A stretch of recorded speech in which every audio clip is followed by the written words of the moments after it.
भगवान वेद की आज्ञा है महाराज जी, तद विज्ञानार्थम स गुरुमेवाभिगच्छेत समित पाणि श्रोत्रियम ब्रह्मनिष्ठम।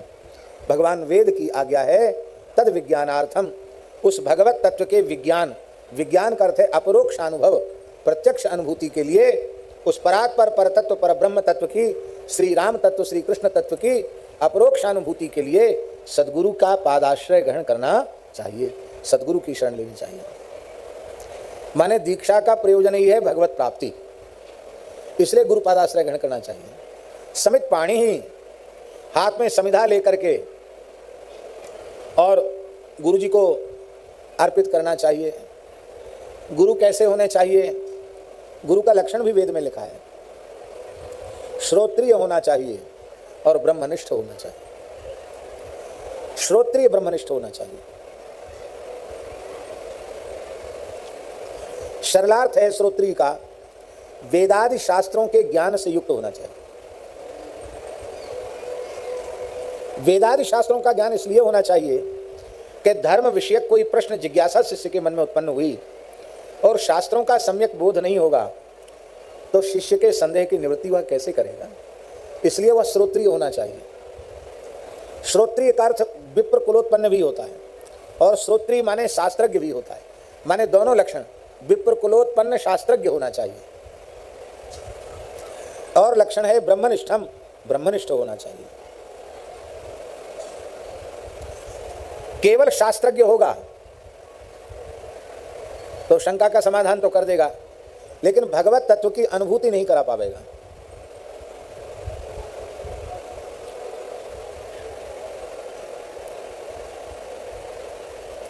कोरे शाब्दिक ज्ञान से बात बनती नहीं है। फिर से सुन लें, कोरे शाब्दिक ज्ञान से ही बात बनती नहीं है।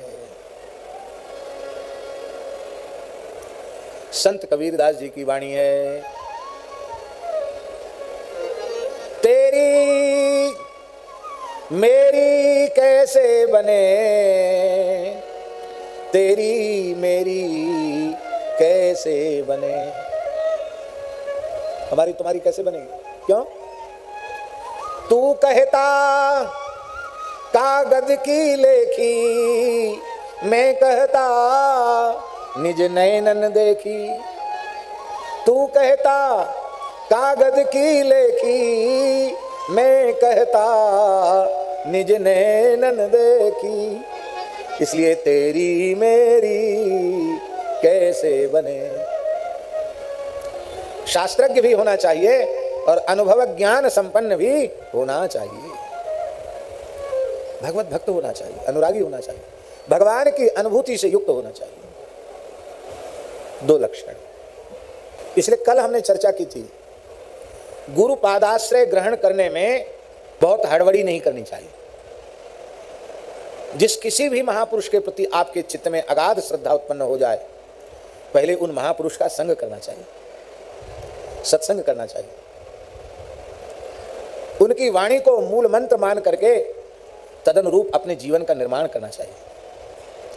फिर अपने आप को टटोलना चाहिए, अपने आप को तौलना चाहिए कि हम जीवन पर्यंत सद्गुरु भगवान के चरणों में श्रद्धा अक्षुण्ण बनाए रख पाएंगे कि नहीं, उनके बताए हुए निर्दिष्ट मार्ग पर अत्यंत श्रद्धा और विश्वास पूर्वक चल पाएंगे कि नहीं, यह अपने आप में पक्का करके तब चरणाश्रय ग्रहण करना चाहिए।